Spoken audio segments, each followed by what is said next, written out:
엿새 후에 예수께서 베드로와 야고보와 그 형제 요한을 데리시고 따로 높은 산에 올라가셨더니 그들 앞에서 변형되사 그 얼굴이 해같이 빛나며 옷이 빛과 같이 휘어졌도다. 그때에 모세와 엘리야가 예수와 더불어 말하는 것이 그들에게 보이거늘 베드로가 예수께 여쭈어 이르되 주여, 우리가 여기 있는 것이 좋사오니 만일 주께서 원하시면 내가 여기서 초막 셋을 짓되 하나는 주님을 위하여, 하나는 모세를 위하여, 하나는 엘리야를 위하여 하리이다. 말할 때에 호련히 빛난 구름이 그들을 덮으며 구름 속에서 소리가 나서 이르시되 이는 내 사랑하는 아들이요 내 기뻐하는 자니 너희는 그의 말을 들으라 하시는지라. 제자들이 듣고 엎드려 심히 두려워하니 예수께서 나와 그들에게 손을 대시며 이르시되 일어나라, 두려워하지 말라 하시니 이 눈을 들고 보매 오직 예수 외에는 아무도 보이지 아니하더라. 그들이 산에서 내려올 때에 예수께서 명하여 이르시되 인자가 죽은 자 가운데서 살아나기 전에는 본 것을 아무에게도 이르지 말라 하시니 제자들이 물어 이르되 그러면 어찌하여 서기관들이 엘리야가 먼저 와야 하나이까? 예수께서 대답하여 이르시되 엘리야가 과연 먼저 와서 모든 일을 회복하리라. 내가 너희에게 말하노니 엘리야가 이미 왔으되 사람들이 알지 못하고 임의로 대우하였도다. 인자도 그와 같이 그들에게 고난을 받으리라 하시니 같이 읽겠습니다. 13절입니다. 그제서야 제자들이 예수께서 말씀하신 것이 침례 요한인 줄을 깨달으니라. 아멘. 우리가 그리스도의 제자로 살아간다라는 것은 우리가 함께 고백하는 그 고백의 내용에 맞게끔 우리의 삶을 살아간다라는 뜻이기도 합니다. 즉 고난받으신 예수 그리스도를 우리가 기억하고 마음 가운데 새기고 또 제자로서 살아가면서 그 제자의 삶에 따라오는 자기 부인, 자기 십자가와 함께 예수 그리스도의 고난의 길을 따라간다라는 것이겠죠. 우리가 주님이 고난의 길을 걸었기에 우리도 고난의 길을 걷는다라고 생각해 보면 그게 딱 항상 행복하고 좋은 일은 아닐 수 있을 겁니다. 그런데 우리가 기억할 것은 그 길이 꼭 우울한 길은 아니다라는 겁니다. 왜 그렇습니까? 최후의 날에 있을 하나님의 반전이 있기 때문입니다. 우리는 그 반전을 오늘 예수 그리스도의 모습을 통해서 보게 됩니다. 즉 영광의 구주이신 예수 그리스도이시죠. 우리 주님께서는 고난 이후에 죽음의 권세를 깨뜨리시고 부활하셨기에 그 부활은 오늘 우리가 현재를 살아가는 데 있어서 큰 살아있는 소망이 됩니다. 내가 비록 지금은 고난의 길을 걸어가고 또 제자로서의 길을 헌신하면서 걸어가는데 그 길의 끝에는 우리 주님이 영광스러운 모습으로 또한 기다리고 계시다라는 것, 그것을 오늘 본문이 확증해주고 우리에게 보여주는 겁니다. 고난만 받고 그냥 끝나버렸다. 그러면 억울할 것 같아요. 그런데 이 제자도의 길이 참되고 승리의 길이고 영광스러운 길이다라는 것을 오늘 성경이 우리에게 보여주고 있습니다.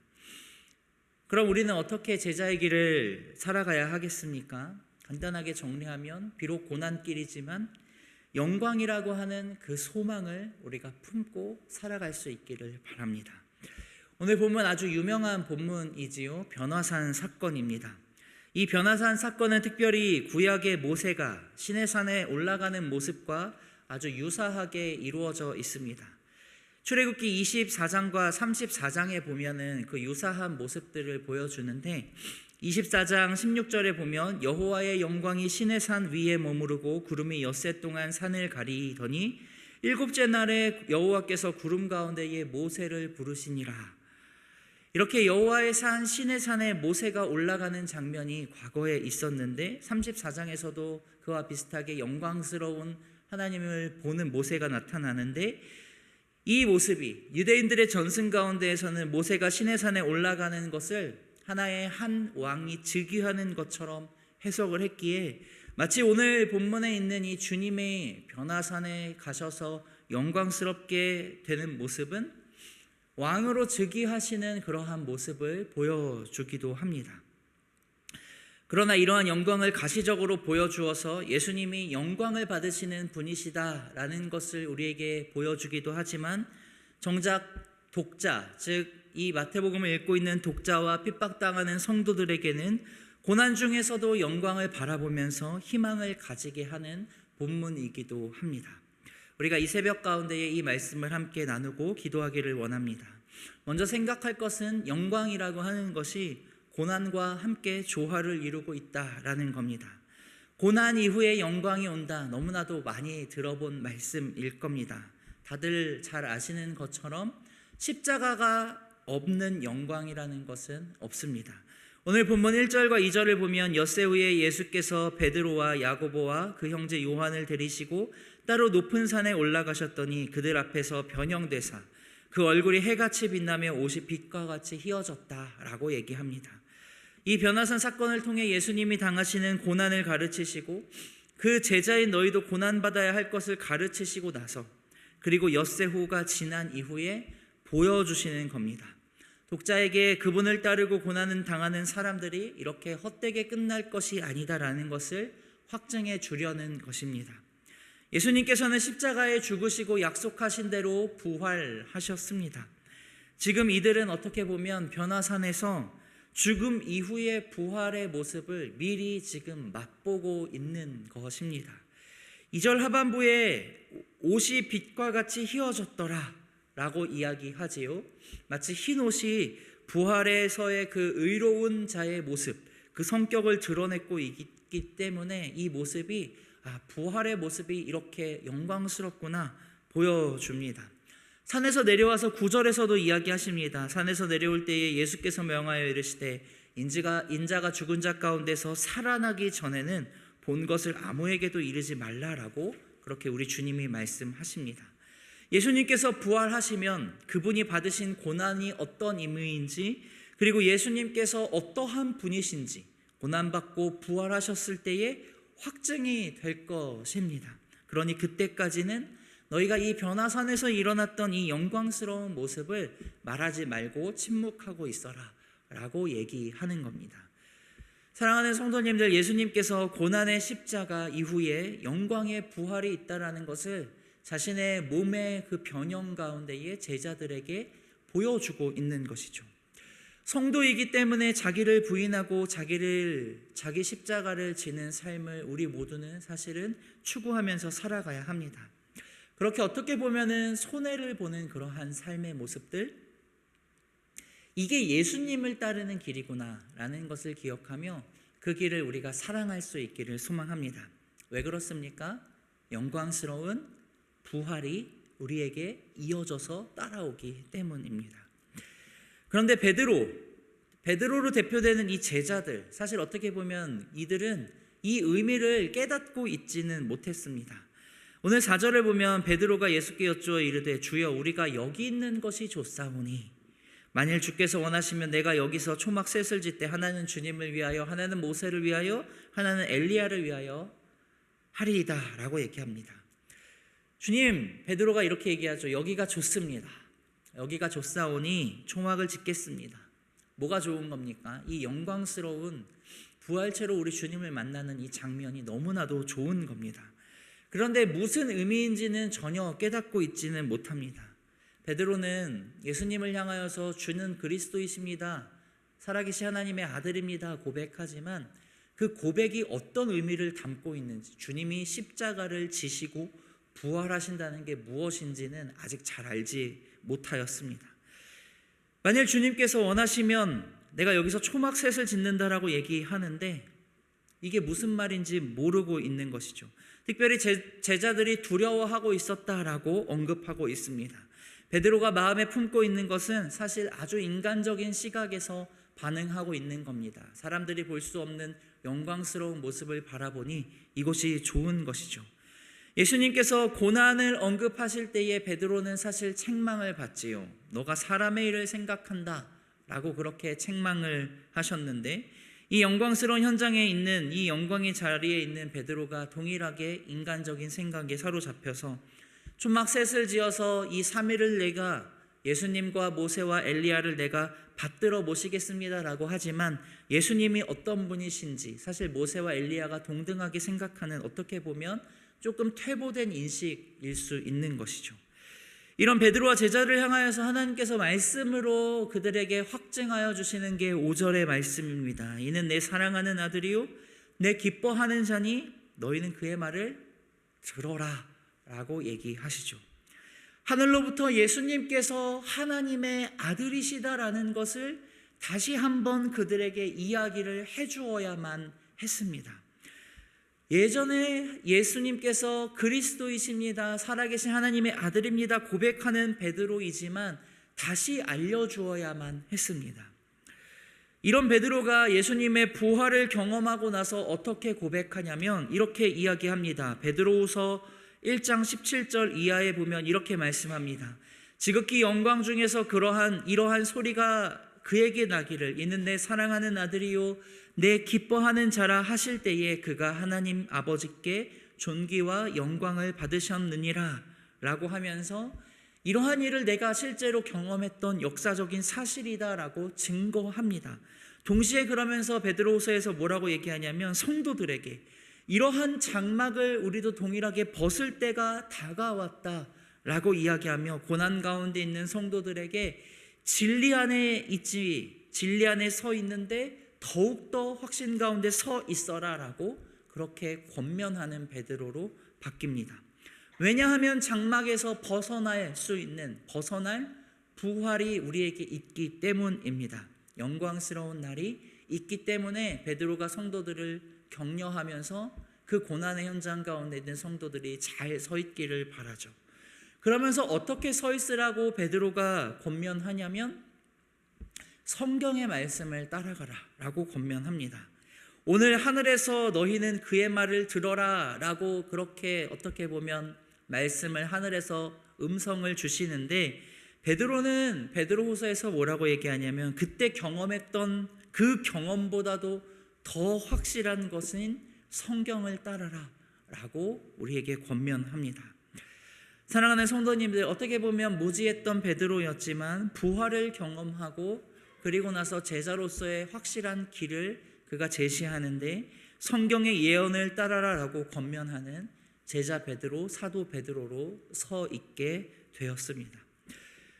오늘 우리가 주님 앞에 간구할 것은 우리의 무지함을 성경을 통하여서 주님께서 깨우쳐 주시기를 간구하며 말씀을 따라서 예수님의 음성을 너희는 그의 말을 따르라 라고 하시는 그 음성을 쫓는 우리의 삶이 될 수 있기를 소망합니다. 마지막으로 엘리야를 통하여서 제자의 길을 어떤 길인지 보여주고 계신데 이들이 내려올 때에 서로 마음 가운데에 어떻게 보면 죽은 자가 살아나는 것이 무엇인지 알지 못하고 있었습니다. 그래서 예수님에게 질문을 해서 서기관들은 왜 엘리야가 다시 와야 한다고 말합니까? 라고 물을 때 예수님은 엘리야가 먼저 와서 회복해야 한다고 인자가 와서 고난을 받는다 라고 얘기합니다. 그러면서 엘리야가 왔는데 사람들이 함부로 대했다라고 가르치지요. 제자들이 엘리야가 와야 한다라는 서기관의 말을 빌려 언급한 건 말라기에 있는 4장 4절 5절 6절에 근거해서 예수님에게 호소하는 것입니다.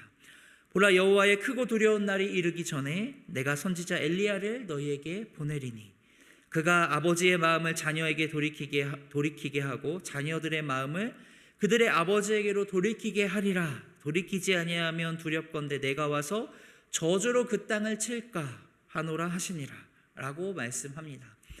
메시아가 나타나는 날이 곧 여호와의 두려운 날인데 그 이전에 엘리야가 온다면 메시아가 죽고 부활하는 것이 왜 그래야 합니까? 라고 사실 모르고 그들이 질문을 하는 겁니다.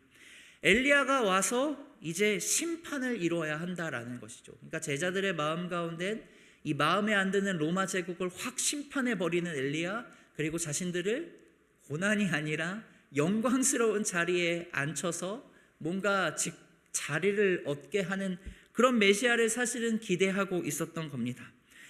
제자들이 기대했던 종말의 날에 심판을 해서 승리를 취하게 하는 그것을 기대하고 있는데 예수님께서는 그 기대를 꺾어 버리시는 것이죠. 엘리야가 먼저 왔지만 사람들에 의하여서 고난을 당했다. 사람들이 회개하기를 거절했다. 이 세대가 너무나도 완고하다라는 것을 보여주면서, 그래서 하나님의 계획이라고 하는 것은 결국 십자가의 고난 이후의 영광이 따라온다라는 것을 엘리야를 통하여 한 번 더 다시 확증시켜 주시며 가르치는 것이죠. 제자들은 메시아가 나타나서 여호와의 날에 심판하시고 우리를 구원하여 주십시오라고 그렇게 기대했지만, 결국 여호와의 날에 이루어지는 것이 무엇이었냐면 메시아가 대신 심판을 받으심으로 우리가 구원을 받는다라는, 그들이 기대하고 예측했던 것과는 전혀 다른 방식으로 실현되었지요. 침례 요한이 어떤 취급을 받습니까? 12절에 보면 내가 너희에게 말하노니 엘리야가 이미 왔으되 사람들이 알지 못하고 임의로 대우하였도다. 인자도 그와 같이 그들에게 고난을 받으리라 라고 말씀하시면서, 사람들이 침례 요한을 함부로 대우했던 것처럼 제자들이 살아갈 때 어떤 고난이 있겠습니까? 왜 고난이 있겠습니까? 그게 말씀의 성취이기 때문에 고난이 있는 겁니다. 사람들이 함부로 대우할 것이다. 제자들에게 하나님의 말씀이 이미 그렇게 존재하는 것이죠. 그거를 어떻게 버틸 수 있겠습니까? 하나님의 길을 따라서 제자도의 길을 걸어가는데 사람들이 함부로 대우한다. 그게 독자인 마태복음의 성도들이, 초대교회 성도들이 경험하는 현실이었다라는 겁니다. 사람들의 기대는 무엇일까요? 확 그냥 하나님이 싸그리 교회를 함부로 대하는 사람들을 확 심판해버리고 쓸어버리고, 그래서 엘리야가 와서 심판의 메시지를 전파하면 사람들이 회개하고, 회개하지 않으면 심판해버리고. 근데 그렇게 하기를 사람들이 기대할 텐데 어떻습니까? 예수님께서 대신 심판을 받으셨지요. 그래서 우리는 그걸 믿는 사람들이라서, 대신 고난받는 길이 무엇인지 아는 사람들이라서 함부로 대우받는 엘리야, 함부로 대우받는 침례 요한, 함부로 대우받는 주 예수 그리스도의 길을, 그 제자의 길을 우리가 초대받은 것입니다. 그리고 그 길이 뭐라고 얘기하냐면 영광스러운 길이다 라고 역설적으로 우리에게 가르쳐 주시는 것이죠. 사랑하는 성도님들, 말씀을 정리합니다. 우리는 부활을 믿는 사람들입니다. 부활을 믿기 때문에 우리는 어떤 삶을 살아갑니까? 오늘날 교회 가운데에서 우리가 신앙생활을 할 때에 우리가 이 말씀을 기억해야 합니다. 자녀이면 또한 상속자, 곧 하나님의 상속자요 그리스도와 함께한 상속자니 우리가 그와 함께 영광을 받기 위하여 고난도 함께 받아야 할 것이다 라는 말씀이죠. 우리가 영광스러운 부활을 진정 믿는 사람이기 때문에 늘 영광 이전에 십자가의 고난이 있구나 라는 것을 기억하며 이 땅 가운데에서 제자의 길을 묵묵하게 하루하루 살아갈 수 있는 우리 모두가 될 수 있기를 주님의 이름으로 축복하며 우리 모두가, 저와 모든 성도님들이 세워지기를 바랍니다. 우리 시간 함께 기도하겠습니다. 살아계신 하나님 아버지, 주 예수 그리스도께서 걸어가셨던 그 영광스러운 그 고난의 길을 우리도 함께 주님과 동행하며 따라갈 수 있기를 원합니다. 세상에 있는 수많은 사람들이 그리스도인들을 오해하여서 영광만 추구한다라고 생각할지 모르겠지만, 진정 제자의 길을, 우리 주님의 길을 뒤따라가는 우리 모두 되게 하셔서 참된 그리스도인의 길이 어떠한 것인지 하나님 우리의 삶으로 우리 주님의 모습을 드러내며 살아가게 하여 주옵소서. 대신 심판을 받으신 예수 그리스도를 우리가 바라보며 이 땅에 심판받아야 할 사람들처럼 보이는 그들에게 오히려 복음을 증거하고 그들을 사랑으로 품고, 그들이 우리를 임의로 대우한다 할지라도 인내하며 제자의 길을, 그렇게 고난의 길을 자처하여 주님과 같이 걸어갈 수 있는 우리의 삶 되게 하여 주시고, 마지막 날에 영광스러운 부활이 있을 것을 믿으며 소망 가운데 살아가는 우리의 삶 되게 하여 주옵소서. 주님이 마지막 그 날에 우리를 영광스럽게 변화시키실 것을 기대하며 이 변화산에 있는 주님을 바라보며 오늘 하루도 신실하게 살아가게 하여 주옵소서. 감사드리며 구주 예수 그리스도의 이름으로 기도드립니다. 아멘. 하늘에 계신 우리 아버지여, 이름이 거룩히 여김을 받으시오며 나라가 임하시오며 뜻이 하늘에서 이루어진 것 같이 땅에서도 이루어지이다. 오늘 우리에게 일용할 양식을 주시옵고 우리가 우리에게 죄 지은 자를 사하여 준 것 같이 우리 죄를 사하여 주시옵고 우리를 시험에 들게 하지 마시옵고 다만 악에서 구하시옵소서. 나라와 권세와 영광이 아버지께 영원히 있사옵나이다. 아멘. 우리 이 시간 각자 개인의 기도로 나아가시겠습니다.